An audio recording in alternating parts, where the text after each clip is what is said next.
what would be the valuation of this application? Stop the honourable member right now. He's going to have 4 minutes. The next time this matter is before that, after question period, after we're all done the routine proceedings. I just want to remind members, you know, I understand that they may not have seen each other for about a week as they're coming in, but I would ask them if they want to have conversations to please take them out so that the orders of the day can actually proceed without too much interruption. Statements by members. Déclaration de député. The honourable member for Saanich Gulf Islands. Thank you, Madam Speaker. And while it's still February, let me rise and wish everyone a happy Black History Month. This is your 60-second Black Heritage moment from British Columbia, where I want to celebrate an extraordinary Canadian, a Black Canadian, mixed heritage. His mother was Black, his father was Scottish. Sir James Douglas is generally called the father of British Columbia, the first governor who stood down thousands of armed miners coming up from the United States who wanted to kill Indigenous people and grab their land. It's known as the Fraser Canyon War. It happened in 1858 and without an army.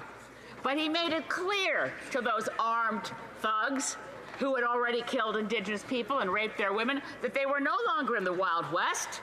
They were in a new place where there was a rule of law, and they would have to have licenses to look for gold, and they'd have to put down their guns. Thank you to Sir James Douglas, who fought for British Columbia and fought for justice. Thank you. Happy Black History Month. The honourable member from Humber River, Black Creek. Thank you, Mr. Speaker. Today I would like to urgently bring to your attention a significant safety issue in civil aviation across the Taiwan Strait. This issue has arisen due to China's unilateral actions in changing the M503 southbound flight route on January 30th, 2024. China has changed flight routes and revoked the 2015 cross-strait agreement without any consultation with Taiwan. Its actions seriously jeopardize safety, peace, and stability in the region and undermine the status quo in the Taiwan Strait. This strait is vital to global trade, and any disruption would have a significant impact on the entire world. China's Civil Aviation Administration has been in clear breach of International Civil Aviation Organization regulations. It's crucial to ensure aviation safety standards and protect passenger safety. Now more than ever, it's important that we support global cohesion, the rule of law, and compliance with bilateral treaties. Thank you, Mr. Speaker. The honourable member from Central Okanagan, Similkameen Nicola. Mr. Speaker, I want to thank all Canadians who have helped take in Ukrainian families fleeing the illegal invasion of their homeland. This support comes from so many individuals, families, churches, community groups, and local businesses that have put aside their own challenges to help out. The generosity we've seen has been amazing, with donations, housing, offers of work. They've not only offered material support, Mr. Speaker, but also the priceless gift of friendship. Many Ukrainians in Central Okanagan, Similkameen Nicola appreciate every assistance they've received. However, the ongoing devastation of their homeland raises concerns about their future and whether or not they may continue to stay and work in Canada until the war ends. It's my hope that the government will address these concerns, providing these families with much certainty as possible. We must continue supporting these Ukrainians who are worried about their family and friends back home. We must continue to support the Ukrainian people as they bravely fight for their national sovereignty against Vladimir Putin's illegal invasion. We stand with them now. We will stand with them until they're victorious and free. That's great. The honourable member from Coquitlam, Port Coquitlam. Thank you, Mr. Speaker. Mr. Speaker, it is with great pride that I recognize a few remarkable young constituents from Coquitlam, Port Coquitlam. Through the GLOCAL organization, these constituents won microgrants by creating educational and engaging projects to empower civic awareness and democratic literacy. Richard Moe, Olivia Leo, Larissa Jia won the biggest prize for creating an iOS game called Beaver Quiz-A-Mole, which teaches players about the responsibilities of the Canadian government. Kevin Chuang won for his project called After the Breach, which takes a critical analysis of cyber threats to Canadian institutions. And lastly, Bana Anaptawi and her team won for their formation of a nonprofit organization that focuses on community outreach and addresses the gaps with youth leadership. Congratulations to these phenomenal contestants. Your leadership and hard work are an inspiration to us all. The Honourable Member for Montarville. Thank you, Mr. Speaker. 2 years ago, Putin's Russia invaded Ukraine, which has since resisted with admirable courage. So far, the conflict has not gone beyond its borders, but there is no denying that a front line has opened up between democracy and dictatorships. Ukraine wants to remain free and democratic. Putin's Russia is jeopardizing its sovereignty, but also the ability of the Ukrainian people to live in their own language and culture. As Quebecers, we can't help but feel a special solidarity with this nation on the borders of a giant still resisting the invaders. In the midst of their devastated cities, the Ukrainian people are giving the whole world an example of the determination required to defend democracy against totalitarianism. Whilst other conflicts have sadly captured the world's attention, let us not forget the one that is still going on in Ukraine. Let us reiterate more than ever our full support for the Ukrainian nation, because the defense of its territory and its freedom is also ours. Nothing is decided yet. Slava Ukraini. The Honourable Member for Sherbrooke. Thank you, Mr. Speaker. Enjoying a good cup of coffee in the morning is part of everyday life for many people. But it tastes so much better when you know that the coffee is fair trade and green. Sherbrooke-based Cafe William has made it its mission to produce the fairest coffee in the world. Thanks to the construction of its new 100,000 square foot plant, a $40 million investment financed in part by Canada Economic Development, Cafe William has been able to triple its production, driven by their desire to grow the business, but concerned not to increase their carbon footprint. The owners have installed the world's first electric roaster. This will enable them to save 20% of their greenhouse gases produced by their operations. They have also decided to adopt a fair trade transport system by importing some of their raw materials by sailing boat. They are also working on an electric land transport project. Well done to Cafe William, a Sherbrooke company that has succeeded in combining economic development with environmental protection. The Honourable Member from Tobique-Matiquac. Mr. Speaker, after 8 long years of this Liberal government, Canadians from coast to coast have had enough, especially in rural Canada, like those from back home in New Brunswick. The urban-rural divide in Canada has only deepened under this government, and when the Minister of Environment states that they will not be investing in any new roads, rural Canadians feel unheard, overlooked, and once again left behind. Rural Canadians do not have the luxury of a metro or subways, so when this government quadruples the carbon tax, rural Canadians are disproportionately affected. When this Liberal government insists on some of the most anti-agricultural and anti-natural resource policies in the world, rural Canadians see their economic potential shut down and their dreams trampled. They should remember that it's rural Canada that keeps us all fed, keeps our lights on, keeps our land, and keeps our country moving. We need every part of the country, both urban and rural, at its best for Canada to reach its full potential. A Conservative government will do just that by axing the tax, balancing the budget, building the homes, and stopping the crime. Let the builders build. Let the farmers farm. Let the truckers truck. Let the workers work, and let Canadians live again. The Honourable Member from Whitby. Speaker, as we celebrate the achievements of Black Canadians throughout Black History Month, it is imperative that we acknowledge the resilience and innovation demonstrated by Black entrepreneurs.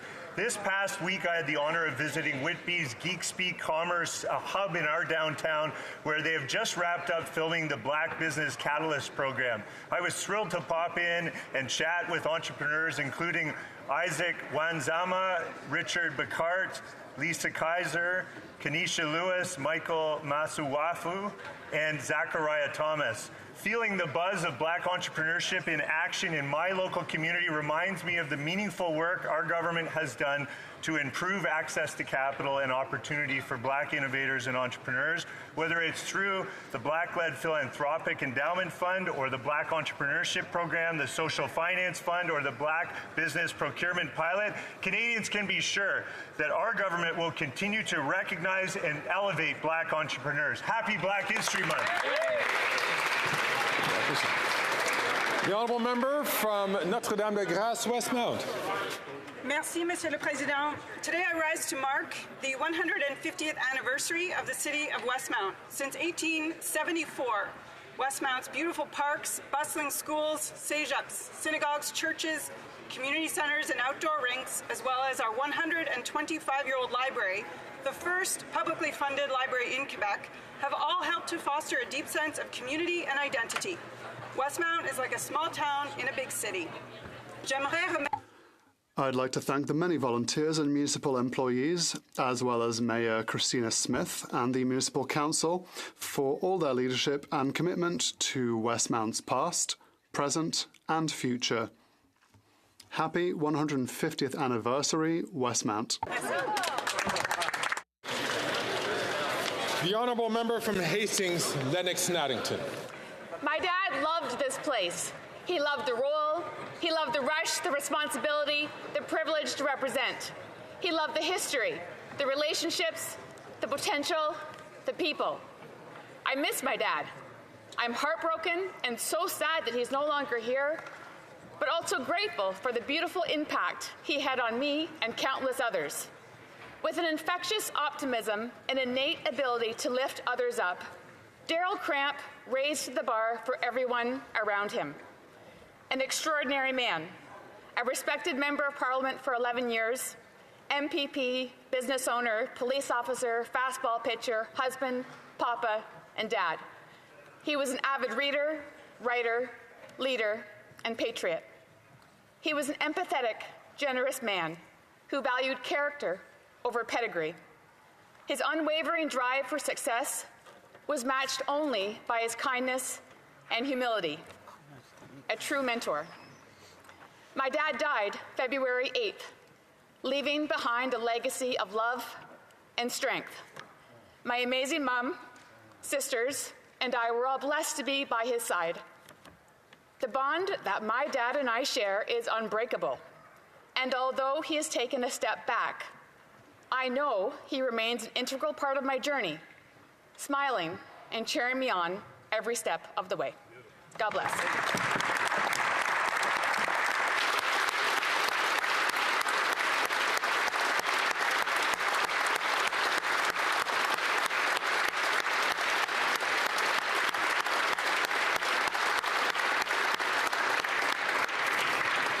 I had the privilege of meeting that honourable member's father, and he will be missed. The honourable member from Milton. Black History Month honors and celebrates the extraordinary contributions of Black Canadians, and in Milton, it's always a privilege to witness the profound impact of Black excellence through the remarkable advocacy of numerous organizations.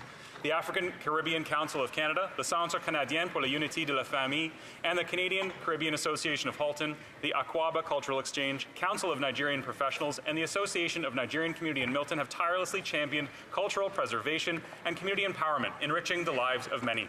Halton Black Voices, the Nigerian Community Halton, and Youth in Diaspora have amplified voices and inspired change, paving the way for a more inclusive society.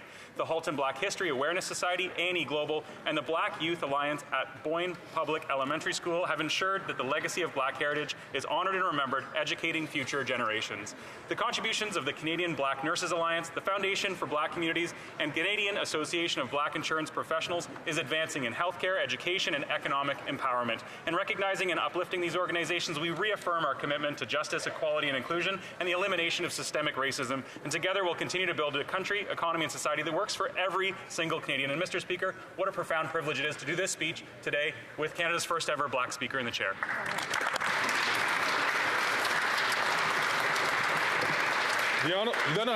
The honourable member for Charlesbourg, Haute-Saint-Charles.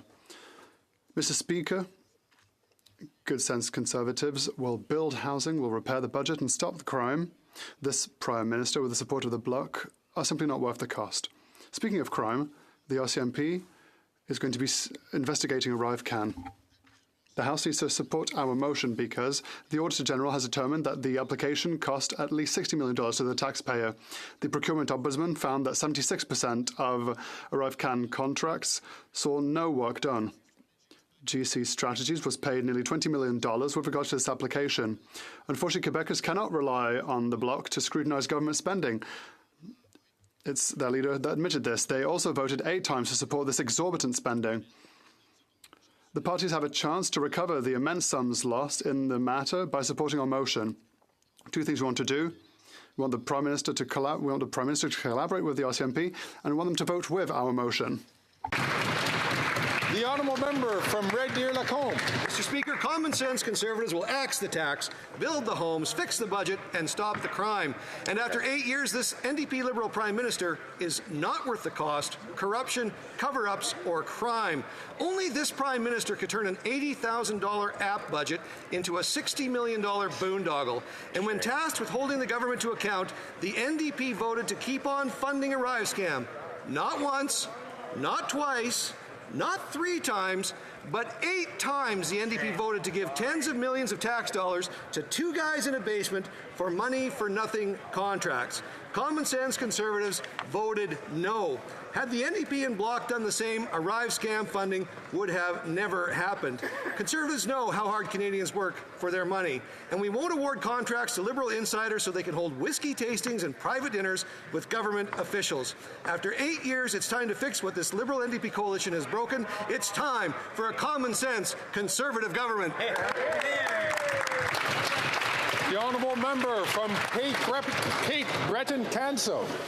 Mr. Speaker, while lobster is Canada's most valuable seafood export, the industry is more than just numbers. It's about people, hard-working men and hard-working women who brave the seas, provide for their families, and support their communities.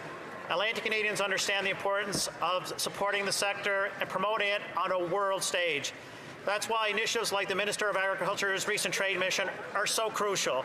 They not only showcase our world-class products, but also open up new opportunities for growth and prosperity in the Atlantic region.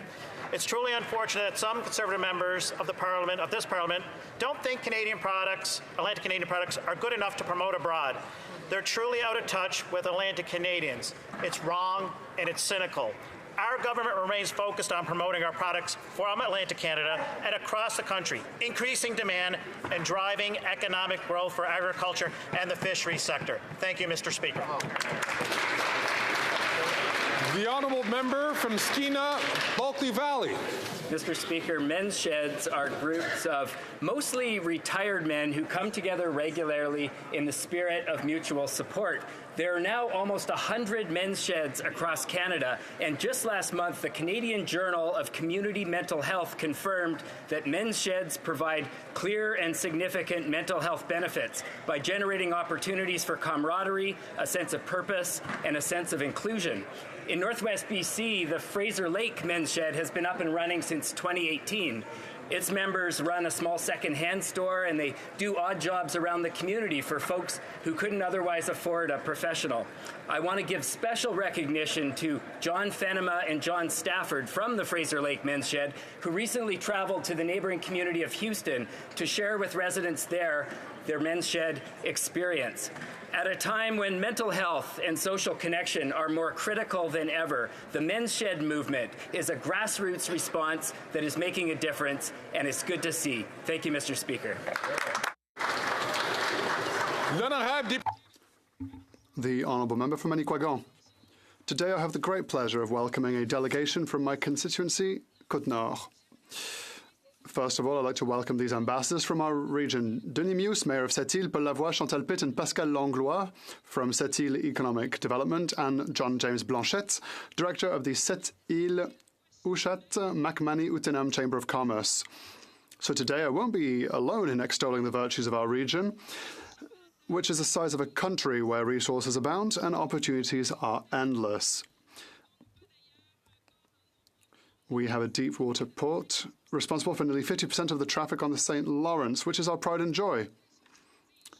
A region bursting with great and welcoming people, with projects and ambitions that are part of a drive for sustainable development, for a better future for all.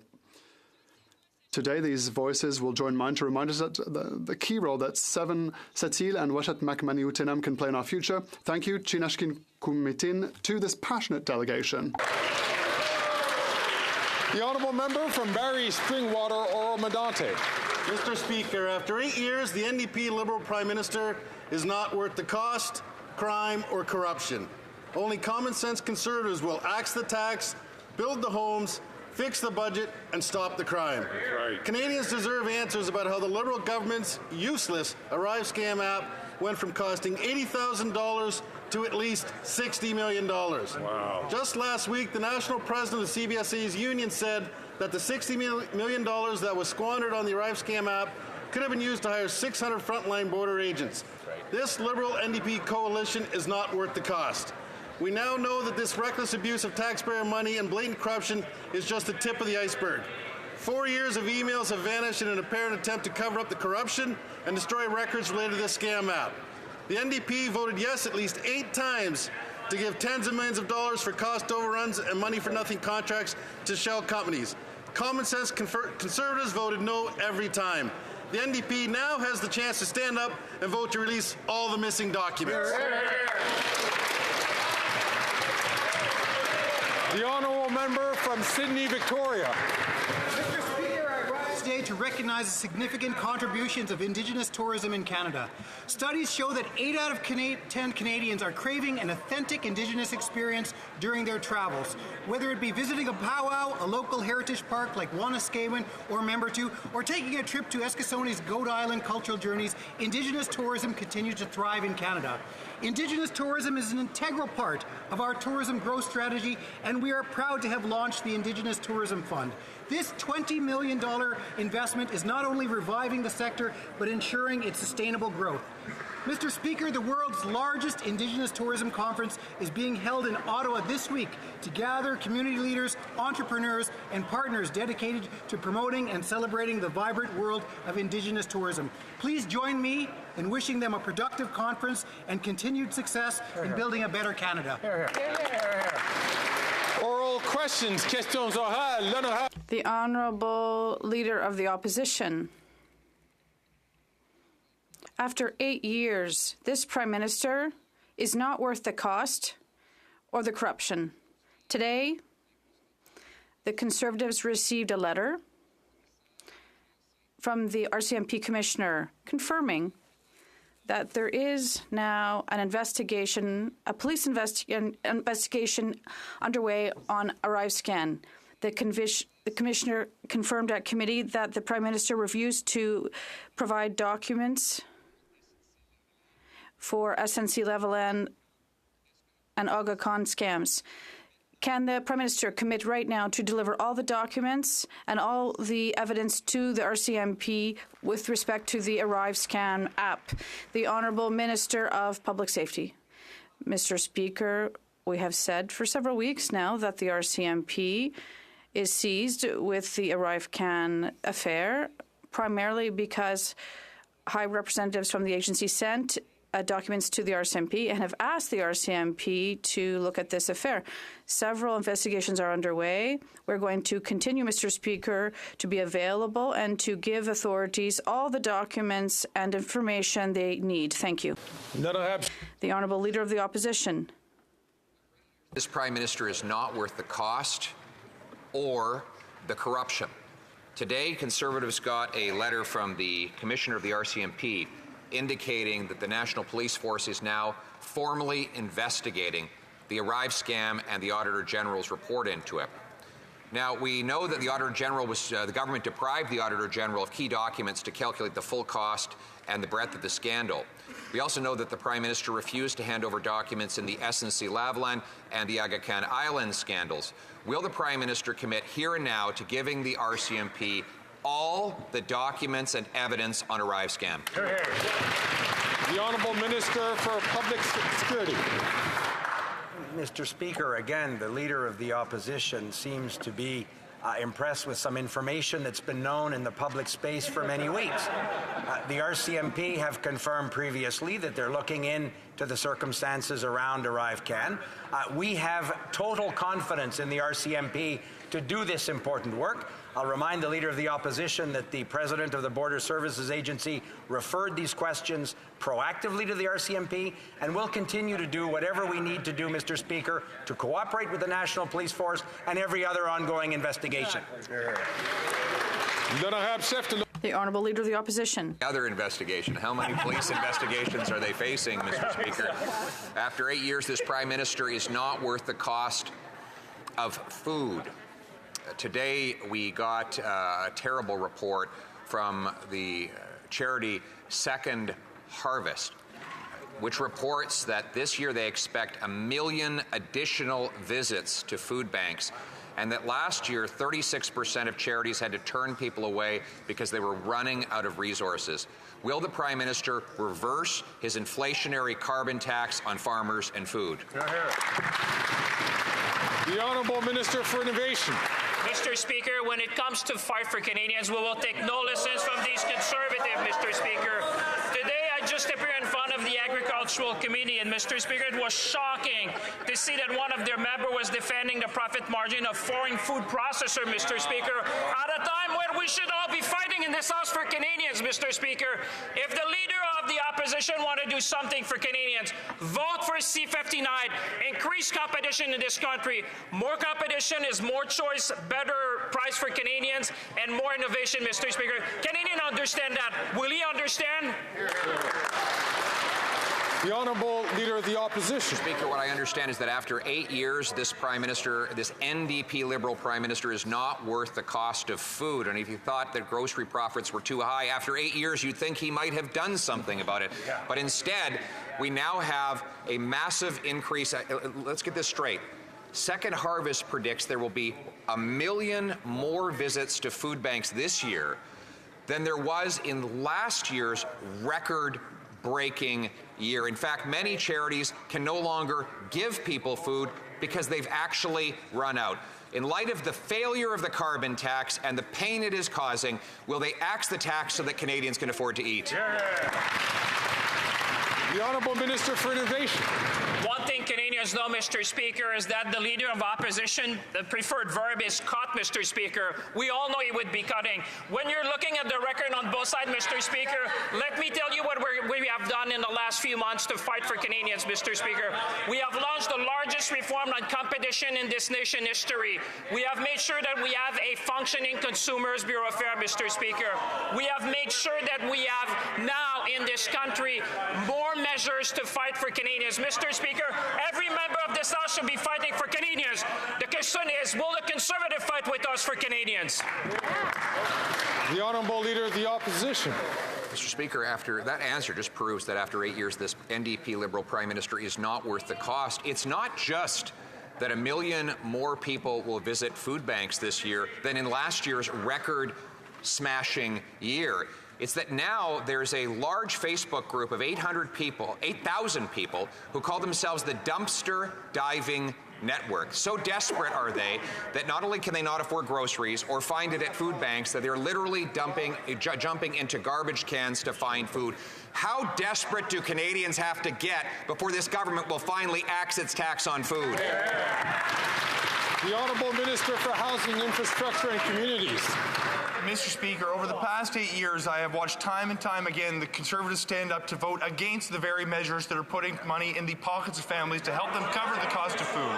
When it comes to the Canada Child Benefit, we stopped sending checks to millionaires so we could put more money in the pockets of 9 out of 10 families. When it comes to taxes, we raise taxes on the wealthiest 1% to cut them for the middle class. When it comes to seniors, we put more money in the pockets of low-income single seniors. On every one of these measures, the Conservatives have opposed them. We will continue to do what's necessary to allow families to put food on the table, no matter how hard they oppose.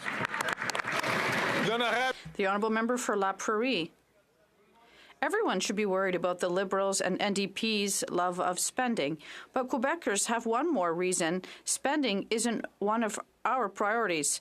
They're spending to give Canadians what Quebecers already have. First it was daycare, then it was privately run dental care, while Quebec already has its own publicly run system. Now it's Quebecers' drug coverage they want to offer Canadians. Since they're simply imitating Quebec's expertise in pharmacare, will Quebec have the right to opt out with full compensation? The Honourable Minister of Health.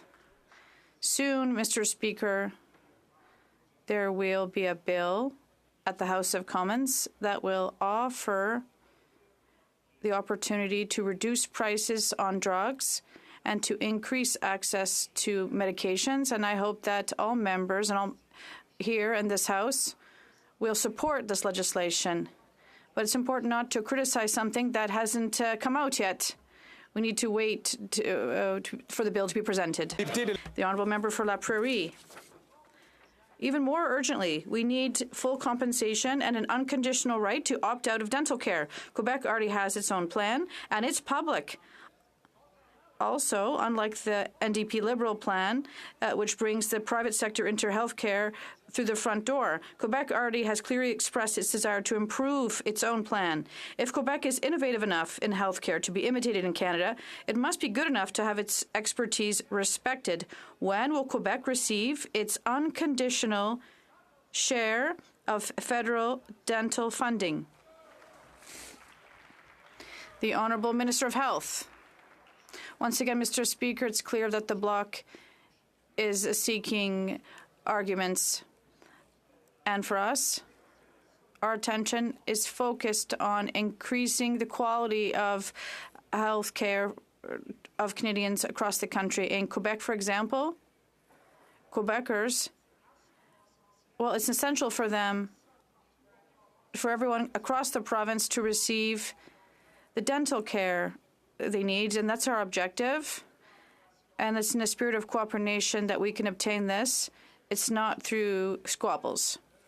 The Honourable Member for Rosemont La Petite Patrie. Mr. Speaker, a recent report has revealed that 30% of Quebecers don't have a GP. 1 out of 3 don't have a family doctor. The Prime Minister promised to invest and provide healthcare providers, but people still don't have a family doctor. Health transfers are not coming, and Quebec is paying for the broken promises of this government. When will the Liberals do their share so that all Quebecers have a family doctor? The Honourable Minister of Health. Mr. Speaker, it's notable that the Canadian government, $200 million extra over the next 10 years for health care.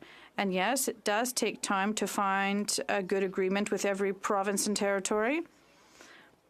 But clearly, by end March, there will be agreement with every province and territory to increase the quality of health care and to ensure that our healthcare system is the best possible system in the world. That's our objective, and it is only possible through cooperation. For Kingsway. Mr. Speaker, every Canadian should have access to the health care they need when they need it. But a new survey reveals over 6 million Canadians don't have access to a family doctor. The Liberals promised to hire 7,500 doctors and nurses in the last election, but haven't delivered. And while Liberals delay, Conservatives want to cut the healthcare people depend on. When will the Liberals act to ensure more doctors and nurses are hired so everyone can get high quality and timely health care? The Honourable Minister for Health. Well, thank you, Mr. Speaker. And coming out of a pandemic, coming out of some of the most difficult times that our planet has ever faced in terms of global health, we have stepped forward. I want to thank the member in the NDP for his work and for pointing out that the Conservatives will cut and cut deeply. When they talk about what their plans are, they fail to mention to achieve them, they are going to need to cut billions and billions out of health with devastating consequences. In contrast, we are investing in every province, in every territory of this country to make sure that we have the best healthcare system in the country. We will be relentless in that focus, and we will not let the Conservatives deter us. The Honourable Member from Regina Capel. Well, common sense Conservatives will axe the tax, build the home, fix the budget, and stop the crime. This NDP Liberal Prime Minister is not worth the cost, and he's going to make everything more expensive on April 1st with another carbon tax hike, and the effects on Canadians are devastating. A new report from GoFundMe says that Canadians started 200,000 online charity drives to help raise money just to cover day-to-day expenses. Instead of forcing Canadians to ask for help from online crowdsourcing campaigns, why doesn't the Prime Minister do the obvious thing? Cancel his carbon tax hike and stop making things more expensive. The Honourable President of the Treasury Board.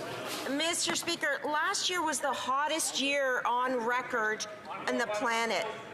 And the Conservative leader and his party continue to deny climate change. Meanwhile, with our carbon rebate, we are putting money back into the pockets of Canadian families. Are they going to vote against $1,200 for Ontario families, $1,800 for Alberta families, $1,200 for Manitoba families? That doesn't sound like common sense to me, Mr. Speaker. The honourable member from Regina Capel. We're going to axe the tax and leave the money in Canadians' pockets in the first place.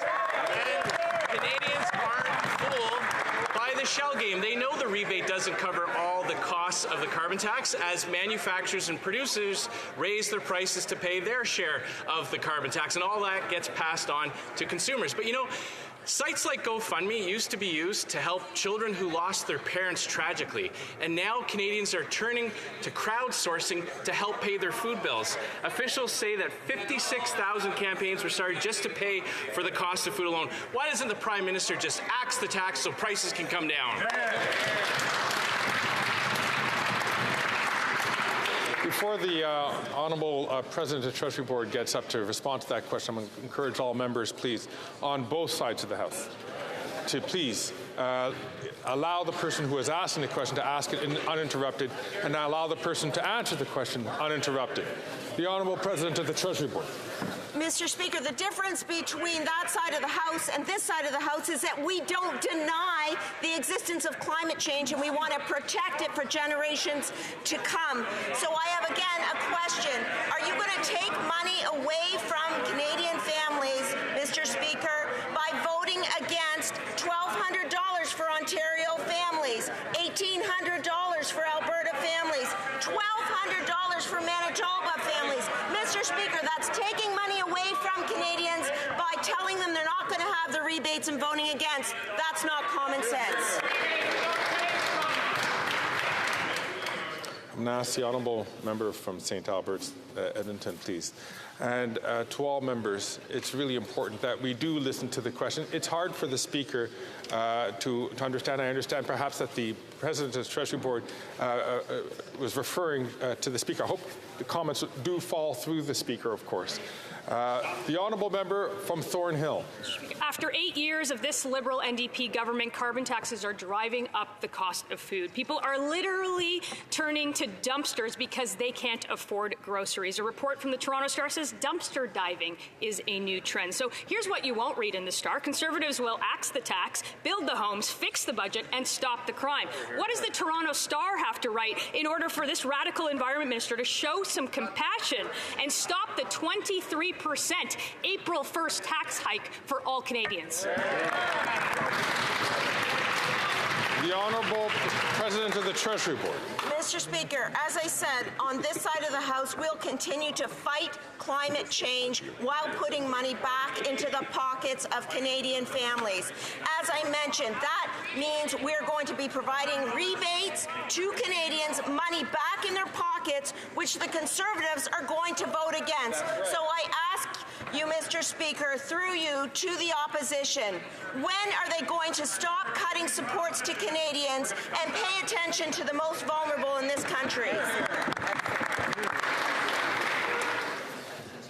The honourable member from Thornhill. Mr. Speaker, the radical environment minister who couldn't sell his own carbon tax, which the Prime Minister had to rebrand, won't even get up and answer the question. How is he going to rebrand dumpster diving? This is the minister who wants to ban cars, ban roads, ban Canadian energy, ban straws, and ban stoves, and tells Canadians that they have it better. We all know that after 8 years, this tired government and the environment minister are out of control, but will someone over there stand up for struggling Canadians and let him walk back his carbon tax hike like he has to do with everything else?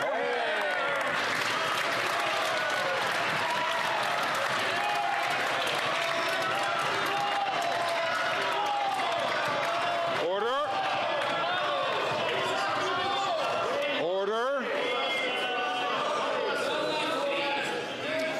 The Honourable Minister for Innovation. Mr. Speaker, on this side of the House, we'll be standing up for Canadians. Every single member on this House is willing to stand on this side, Mr. Speaker. And whilst the Conservative would like to make a story, just look at our records, Mr. Speaker, when it comes. Just look at our record, Mr. Speaker.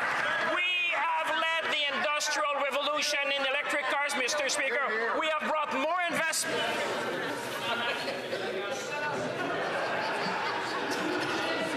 Order.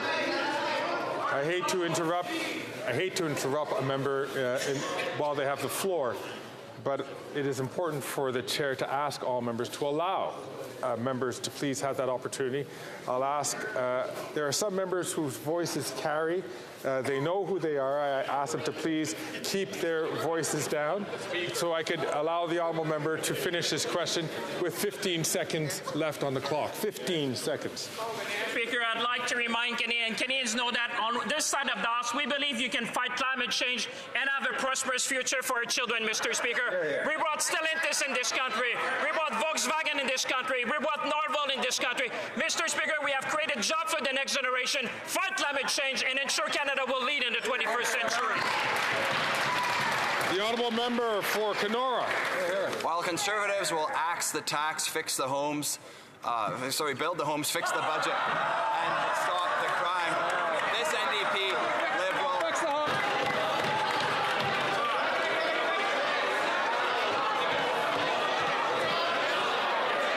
Order.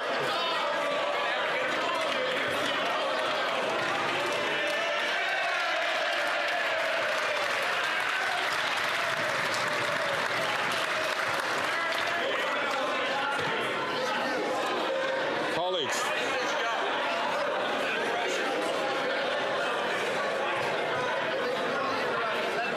I think there's colleagues, I think it's important for all of us to remember. I'm going to ask. I think it's important for all of us to remember the old expression, there, but for the grace of God I go. And we've all sometimes made a mistake. I'm going to ask the honourable member from Kenora to start his question again from the top.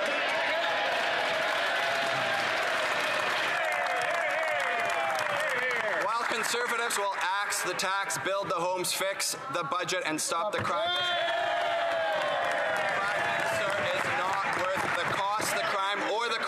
Mr. Speaker, 1 in 5 families are living in energy poverty, and we know that rate is even higher in rural areas like Northern Ontario, Mr. Speaker. So while they laugh about it, why doesn't this Prime Minister finally axe his April carbon tax hike so that Canadians can afford to heat their homes? The Honourable Government House Leader. I think that member of Parliament needs to be unplugged from the wall and plugged back in, Mr. Speaker. But here's what I hope happens when that reboot occurs.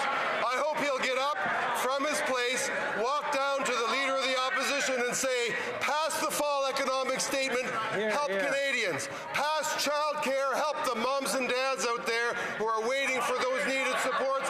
Tell that to his leader. When will that member, instead of trying to get the leader's lines right, stand up for Canadians and get them the supports that they need?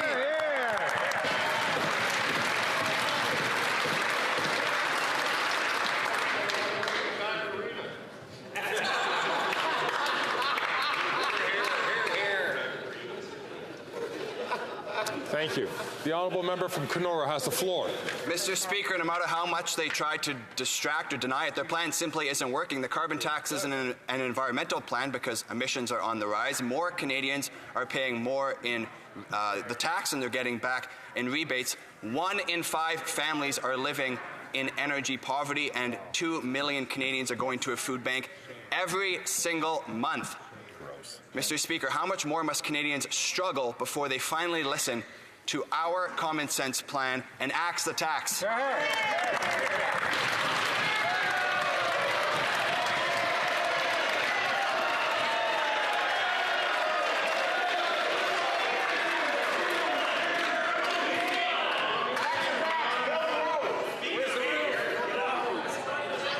So I noticed, and I think a lot of Canadians noticed at home, how the honourable member from Kenora was able to ask his question relatively free of interruption. I'm going to ask the honourable minister to respond, Minister of Environment and Climate Change. Mr. Speaker, while Conservatives still debate whether or not climate change is real, while some of those members say that climate change is actually created by body heat from humans, others say that carbon dioxide is good for the planet, Mr. Speaker. 200,000 farmers in the last decade, 200,000 farmers in the last decade say they've experienced the impacts of climate change, making food costs going up. There's no link between carbon pricing and food price, but there is a link between climate change impacts and food prices. What's the Conservative response? More climate change, Mr. Speaker.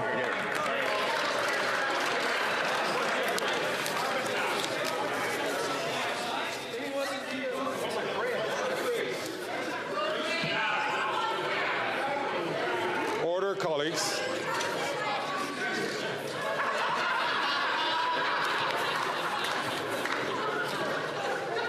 Order. The Honourable Member for Shefford. Yesterday, MPs from all parties, Liberal, Conservative, New Democrats and the Bloc, unanimously voted to do away with 2 classes of seniors for old age security payments. Remember that the government decided to limit benefit increases to those aged 75 and over.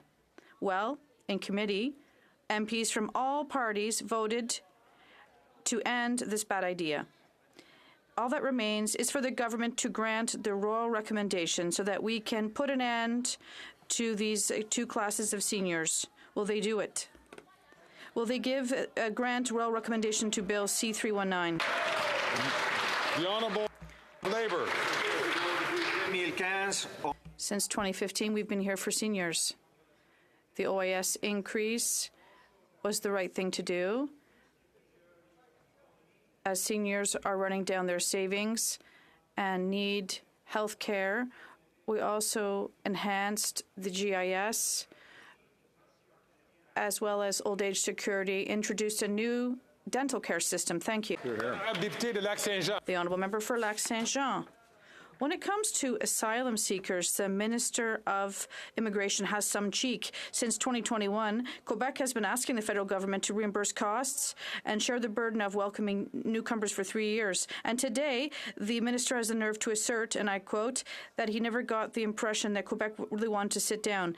He complained that from one day to the next, Quebec throws expenses at him at press briefings. Does he realize that if he'd paid his debts since 2021 and if he negotiated instead of hiding, there wouldn't be a problem today? The Honourable Minister of Immigration.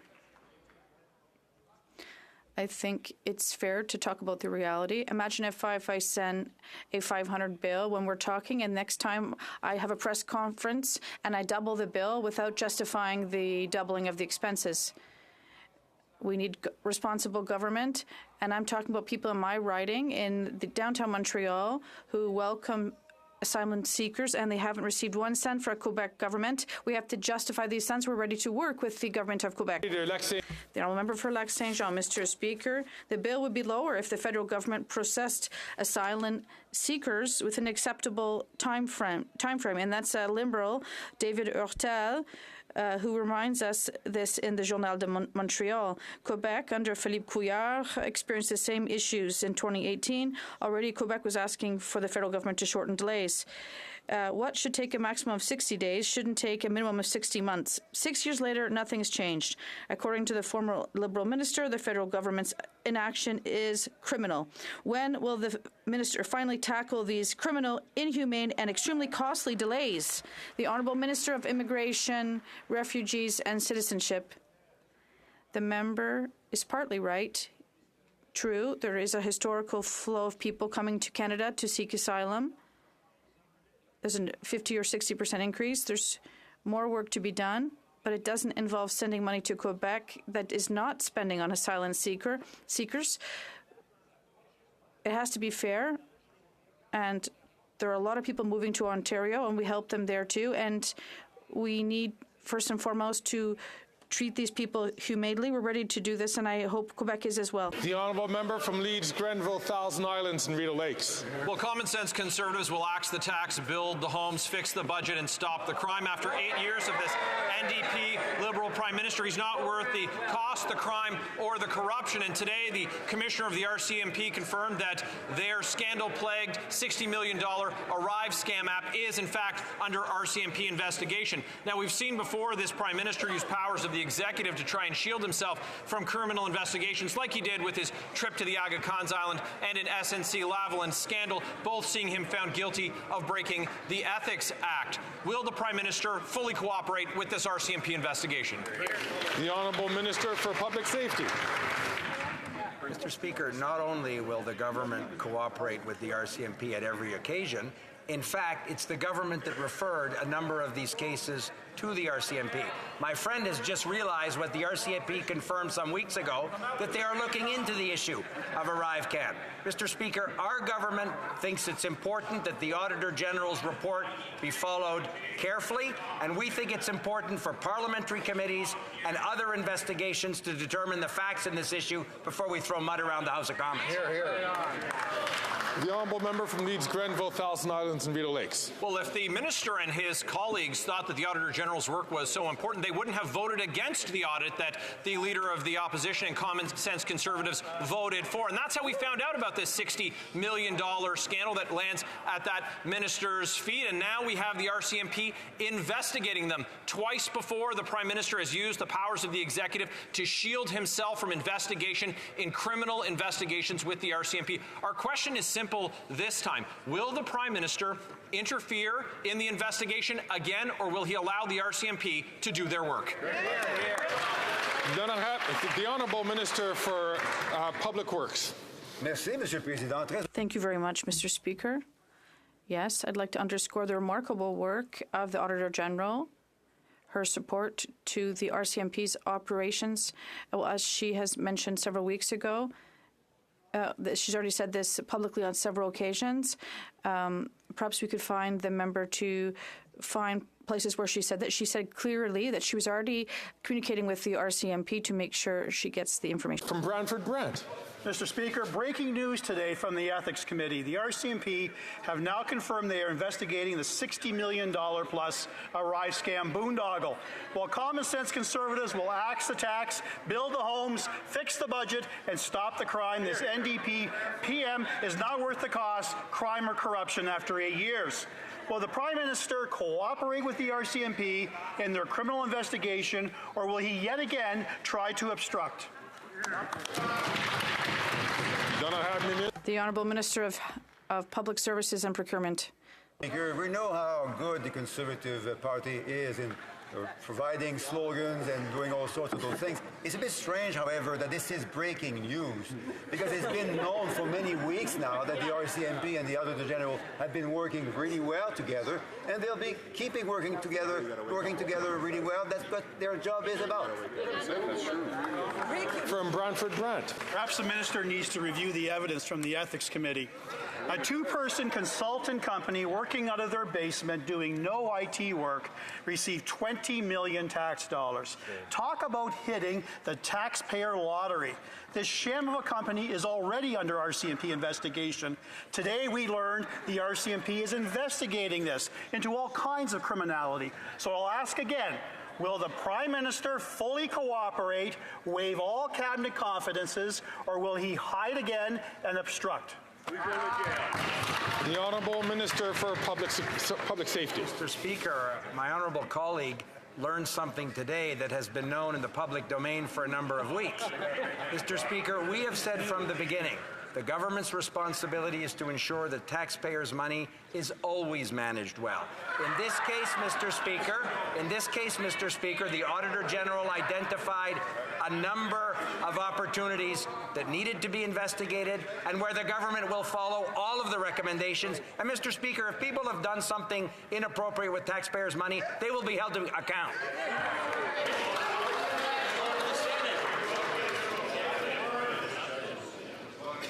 The Honourable Member from Nunavut. People in the North are paying enormous amounts for food as the CEOs of the grocery chains make millions of dollars. Nunavut have said for years that Nutrition North is not working and this government is ignoring them. Nutrition North is keeping many Northerners in poverty as the subsidy is going to CEO profits, not lowering food prices. Why is this minister padding the pockets of rich CEOs instead of helping Northerners afford their groceries? Hear, hear. The Honourable Minister for Northern Affairs. Thank you, Mr. Speaker, and I thank the member for that very important question. We know that food prices in the North are too high. Affordability is a real issue in the North. Our government is absolutely committed to ensuring that 100% of the Nutrition North retail subsidy is passed on directly to Northerners. We have worked and we will continue to work with territorial governments, with Indigenous partners, and with people who live in the North and the Arctic to bring prices down. There's a lot of work to do. We are committed to getting it done. Hear, hear. The Honourable Member from Hamilton Centre. Mr. Speaker, personal support workers are the backbone of our senior care system. They relieve young families worried about how they will take care of both their children and their parents. But despite everything they do, many of these workers cannot retire with the dignity they deserve. And for 3 years, this Liberal government has promised SEIU and other healthcare units help with building a retirement savings, a $50 million commitment, yet not a single dollar has flowed to these workers. New Democrats demand better for our care workers. So, will this Liberal government honor their commitment and release the funds that these healthcare workers deserve before the fiscal year? The Honourable Minister of Health. First of all, Mr. Speaker, let me say a huge thank you to personal support care workers. During the pandemic, which was a time so difficult for all of us, it was enormously difficult for personal support workers who did extraordinary work. And we did make a commitment to support provinces. It's the provinces who have principal responsibility for this. We expect them to step up and support personal support workers. We've said we're there to help them, but it's their lead, and they need to make sure that these individuals are compensated and acknowledged in the way that they deserve. The Honourable Member from Newmarket, Aurora. Mr. Speaker, last November, our government tabled legislation to ban the use of replacement workers in federally regulated industries, a commitment from our 2021 election platform. This is something that the labour movement in Canada has been asking for since before Canada was a country. This will make both the collective bargaining process stronger and make employers and unions focus on the negotiating table where the best deals are made.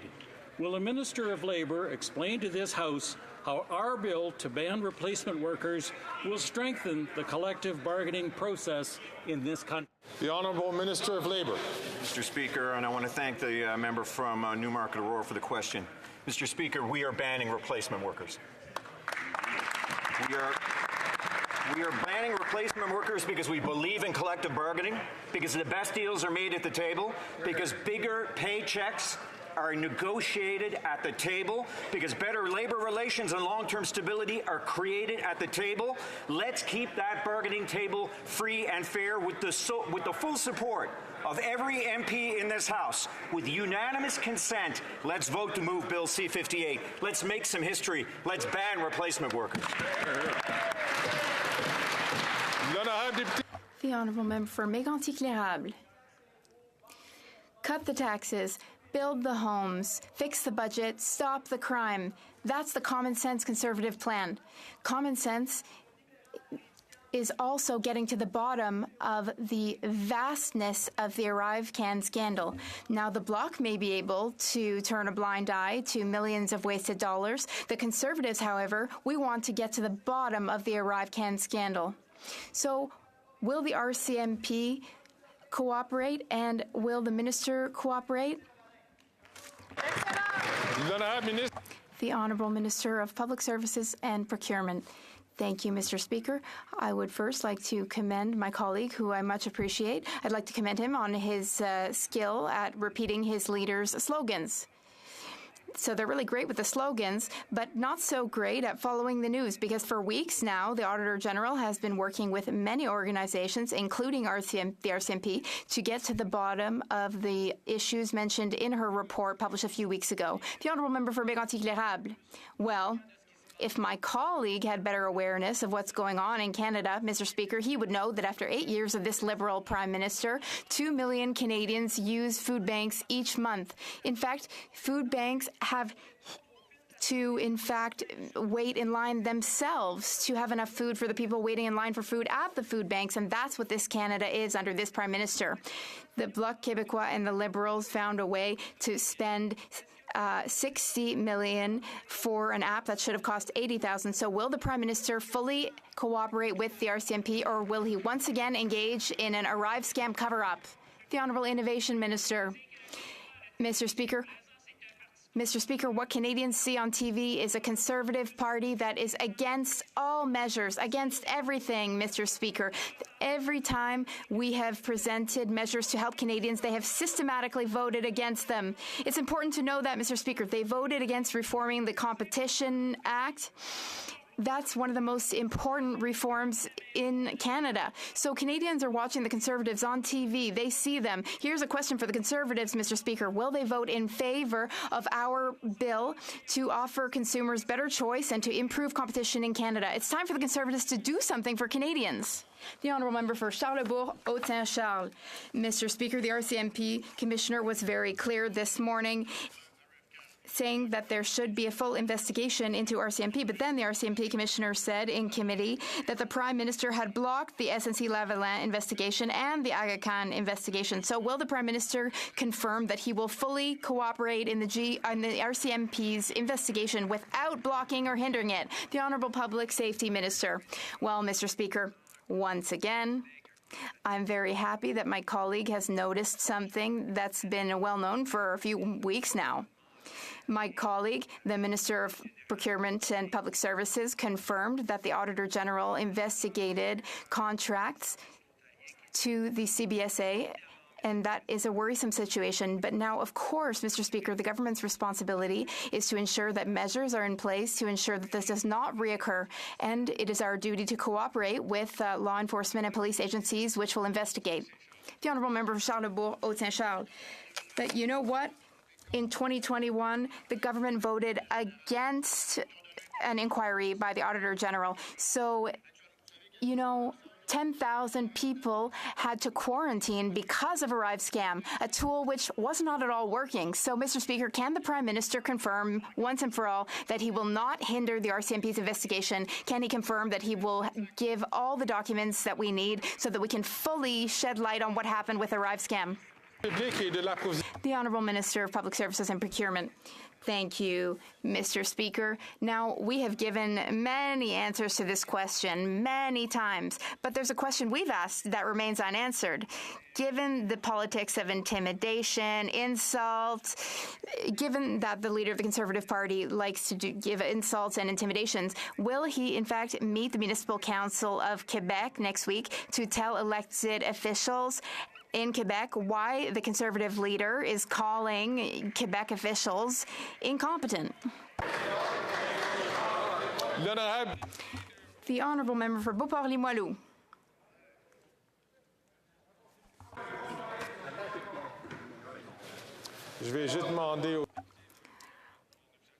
I ask the member for Portneuf-Jacques-Cartier to please let the colleague whose turn it is ask her question. Once again, the member for Beauport-Limoilou. Thank you. ArriveCan is the consequence of the federal government's dependence on dubious consultants. GC Strategies, a two-man operation that doesn't offer any services, pocketed $20 million. And they're not the only ones. Dalian, another two-man firm that once again doesn't offer any services, got $8 million. 99% of Dalian's contracts are with the federal government. And it's hard to know what Dalian is actually doing with our money because La Presse has reported that Dalian operates in 2 tax havens. How many other companies like this is the federal government handing our money to? And what is it doing to make sure that they repay our money? The Honourable Minister. Thank you, Mr. Speaker. Now, the ArriveCan situation is, of course, unacceptable, and that's why work is ongoing. Investigations are being conducted. Now, as for tax havens, that's just as unacceptable. We have a competent team with all the tools they need to investigate. They can investigate any file as soon as it becomes necessary. The Honourable Member for Terrebonne. Dependence on dubious consultants is not limited to ArriveCan, nor is it limited to Liberals. The Conservatives themselves, under Stephen Harper, awarded millions in contracts to Corridel, a company that offered no services that was founded by the same two people who pocketed $20 million for ArriveCan. Thankfully, the committee will be investigating all the contracts awarded to these two individuals, but we need to take things further. Will the government commit to disclosing all the contracts since 2004 between both the Conservatives and the Liberals and all the companies that offer no services other than finding subcontractors?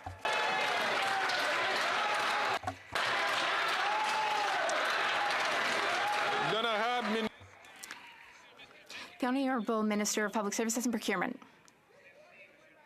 Thank you, Mr. Speaker.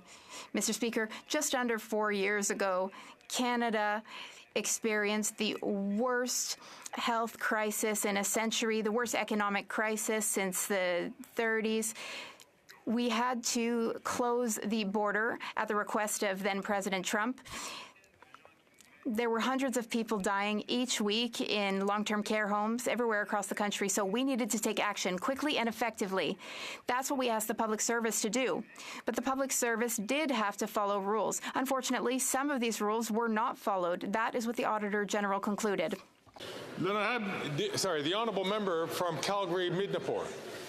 Mr. Speaker, after 8 years, this Prime Minister is not worth the cost, crime, or corruption. This government spent a minimum of $60 million on ArriveScan. It could even be more. We don't know because there's missing documentation. IT middleman GC Strategies got $20 million for doing no actual work. The top cop in the RCMP announced today a full investigation into ArriveScan. So today the Prime Minister has a decision to make. Will he cooperate with the RCMP or will he obstruct justice like he usually does? The Honourable Minister for Public Works. Thank you, Mr. Speaker. Again, this question has received multiple answers, including from our colleague, the Minister of Public Safety. If the Conservatives are trying to find new questions to ask, may I suggest a couple of them? Why, for instance, during the 8 years of our government, have we built 10 times more homes than during the 10 years of the Conservative government? Why has poverty fallen by half in Canada? Why is the Canada Child Benefit taking out of poverty 400,000 children and their parents every single month? And a couple other questions, Mr. Speaker, of which we would be interested to hear from the Conservative members. The honourable member from Calgary-Midnapore. Mr. Speaker, even the Auditor General said that a crisis situation is no excuse for this lack of value for money for Canadians. Conservatives have put forward today a motion related to ArriveScan to get money back from the contractors who did no actual work. There is one person in this chamber who can make that decision, Mr. Speaker. The Prime Minister. The Prime Minister has the power to make the decision to get the money back for hard-working Canadians. So will the Prime Minister commit today to getting the money back for Canadians, or will he shirk his responsibility like he usually does? The Honourable Minister for Public Safety. Mr. Speaker, on the contrary, our government has said from the beginning that those that have misused taxpayers' money will be held to account. And once the investigations that the CBSA, for example, has ordered internally, once the RCMP report is completed, if in fact money was misappropriated, of course the government will take all the steps to recoup that money. Mr. Speaker, we've said from the beginning that anybody who mishandles taxpayers' money will face the consequences, and that's exactly what this government is doing. The honourable member from Sherwood Park, Fort Saskatchewan. Mr. Speaker, those who misuse taxpayers' money will face the consequences in the next election. While common sense Conservatives will axe the tax, build the homes, fix the budget, and stop the crime, the NDP Liberal Prime Minister is not worth the cost, crime, or corruption after 8 years. We've heard today ministers telling us that RCMP criminal investigation into corruption in their government has become so commonplace that after 8 years, it's not really news anymore. Mr. Speaker, I'm old enough to remember a time when it was a big deal that the RCMP investigated the government. It's been too many times, and it's time this government be held to account. Now, finally, will the minister tell us whether or not this government will cooperate with the RCMP investigation? The honourable Minister for Public Safety. Mr. Speaker, just because my honourable friend asserts something with manufactured indignation doesn't make it true. What we've said from the beginning, Mr. Speaker, is that we take the responsibility to manage taxpayers' money very seriously. That's why when the Border Services Agency identified irregularities, they began an internal investigation and they referred the matter, as is appropriate, to the Royal Canadian Mounted Police. Mr. Speaker, our government will always do what's necessary to hold everyone to account who may have misused taxpayers' money. Hear, hear. The honourable member from Winnipeg South Centre. Mr. Speaker, Indigenous tourism has the power to create jobs, to transform the tourism industry, and to advance reconciliation. Indigenous tourism is valued at over $1.2 billion and supports over 30,000 jobs across the country. In November, the Minister of Tourism announced the creation of the micro and small business component of the Indigenous Tourism Fund. Can the Minister tell us how our government is supporting the Indigenous tourism industry in order to ensure its continued growth? Thank you, Mr. Speaker. The Honourable Minister of Tourism. Thank you, Mr. Speaker. I thank my colleague for his question. The Indigenous Tourism Fund seeks to advance economic reconciliation. Today, at the International Conference on Indigenous Tourism, our government announced over 79 projects. Unlike the Conservatives, who want to slash the Indigenous Tourism Fund, on this side of the House, we believe in their future. Support Indigenous tourism, and we will always support their communities to make their own decision, choosing their own path, and growing the tourism sector on their own pace. Merci, Mr. Speaker. Thank you, Mr. Speaker. The honourable member from Cumberland-Colchester. Mr. Speaker, let's make a contrast.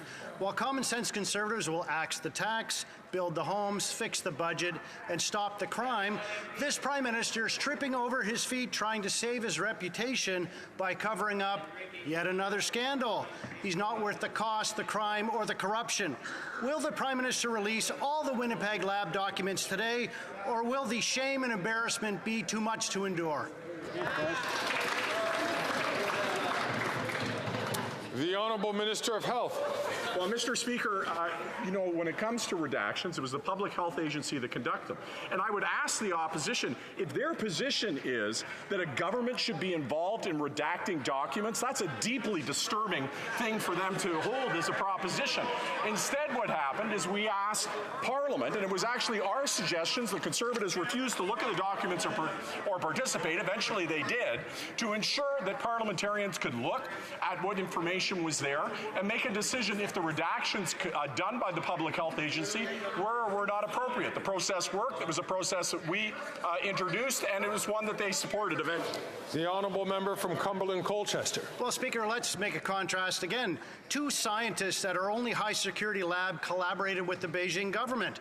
At least one Beijing military scientist was allowed in the lab. Members of Parliament, including Liberals, have said that it is essential for the government to release the documents. Why are the Liberals still covering up this scandal? Are they afraid of the embarrassment? This Liberal government needs to release those lab documents today for all Canadians to see. The Honourable Minister of Health. Well, Mr. Speaker, I'm in the awkward position of agreeing. We are actually the ones who said the documents need to be looked at by parliamentarians. We were the ones that introduced a process that asked parliamentarians to get together. Unfortunately, the Conservatives said no. Eventually, they did participate, and then parliamentarians had an opportunity to take a look at the redactions done by the Public Health Agency, and now those documents, after the work of parliamentarians have been done, will be shared, and that's exactly what we wanted to happen, to make sure that there is maximum public exposure, at the same time respecting our national security laws. The Honourable Member for Portneuf-Jacques-Cartier. This is unreal. I don't know how they even look themselves in the mirror at night. Now, Mr. Speaker, we, the common sense Conservatives, are going to axe the tax, build the homes, fix the budget, and, what's more, stop the crime. This Liberal government, they allow violent criminals to serve their sentences in the comfort of their living rooms. And they're allowing this in partnership with the Bloc Québécois. A teenage girl was lured by a former police officer who is serving his sentence at home. I'll give you another example. A woman was attacked at knife point by her ex-husband, who had been arrested twice for domestic violence. When will the Liberals stop their soft-on-crime policies and protect victims instead of criminals? The Honourable Minister of Justice and Attorney General of Canada. Well, if this is the matter here is about intimate partner violence and domestic violence, and that is a top priority on this side of the House. Now, we have addressed the situation in two ways, in both C-75 and in C-48. In terms of conditions for release on bail for those who commit this type of crime. We will always fight against domestic violence, and we will protect men and women everywhere in Canada. The honourable member from Kings Hants. Speaker, last week the Minister of Agriculture was in Malaysia and the Philippines on a trade mission to promote and secure new markets for our agri-food products. Instead of taking a Team Canada approach to promoting trade, and Speaker, I will say they've been a bit iffy on trade, just ask Ukraine, the Conservatives decided to gaslight and critique the minister for simply highlighting the importance.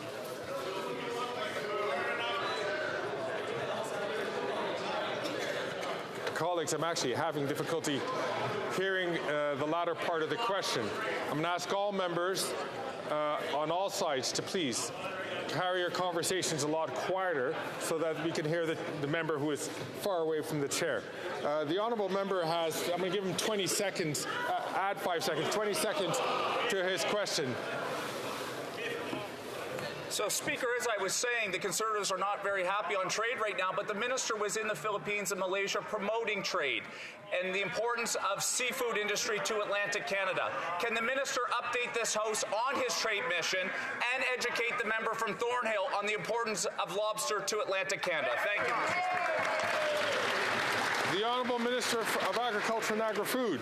Mr. Speaker, I thank my honourable colleague for giving me another opportunity to promote world-class Canadian product, including lobster. Farmers and fisheries expect their government to open new markets, and in fact, that's just what we did.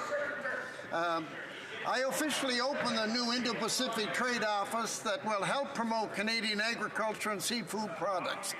I always promote Canadian products overseas when I'm overseas, Mr. Speaker, no matter in the government or opposition. And it's vitally important that we promote the fishers and farmers who work so hard for their dollar.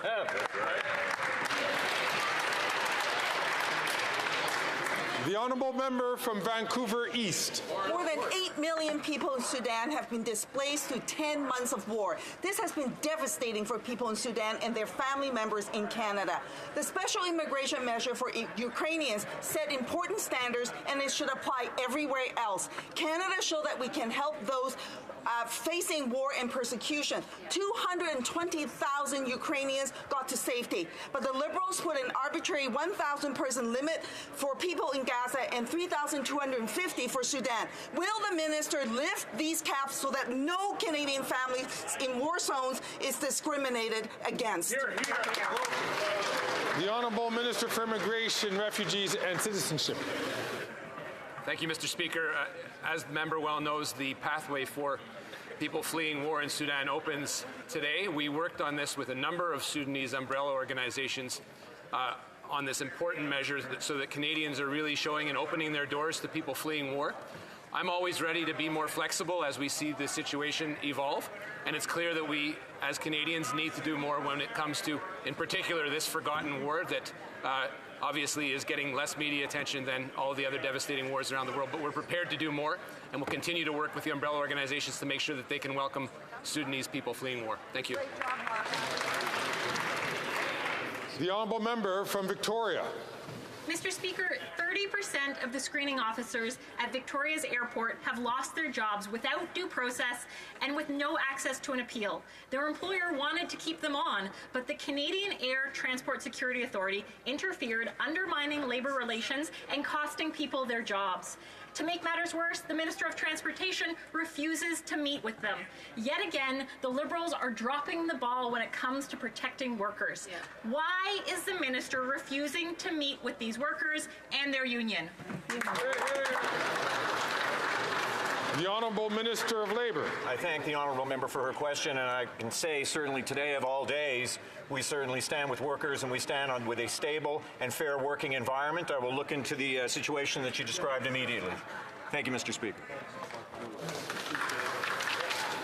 It being 3:18, the House will now proceed to the taking of the deferred recorded division on the motion at the second reading stage of Bill C-58.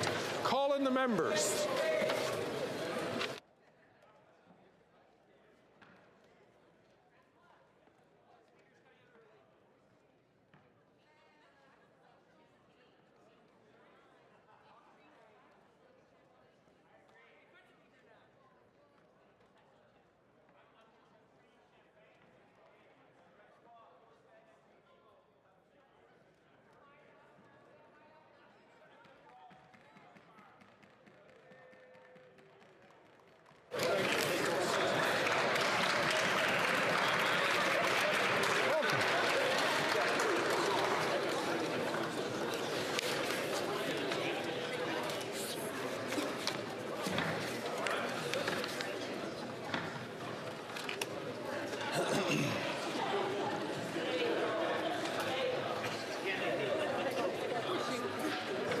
Well, the question is as follows. Mr. O'Regan, seconded by Ms. Ng, moves that Bill C-58, an act to amend the Canada Labour Code and the Canada Industrial Relations Board Regulations 2012, be now read a second time and referred to the Standing Committee on Human Resources, Skills and Social Development and the Status of Persons with Disability.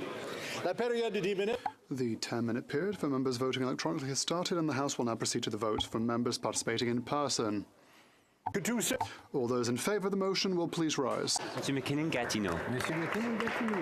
Mr. O'Regan. Mr. O'Regan. Ms. Hutchings. Ms. Hutchings. Ms. Tassie. Ms. Tassie. Ms. Sachs. Ms. Sachs. Monsieur Vandal. Monsieur Vandal. Ms. Cara. Ms. Cara. Madame Saint-Onge. Madame Saint-Onge. Ms. Sahota. Ms.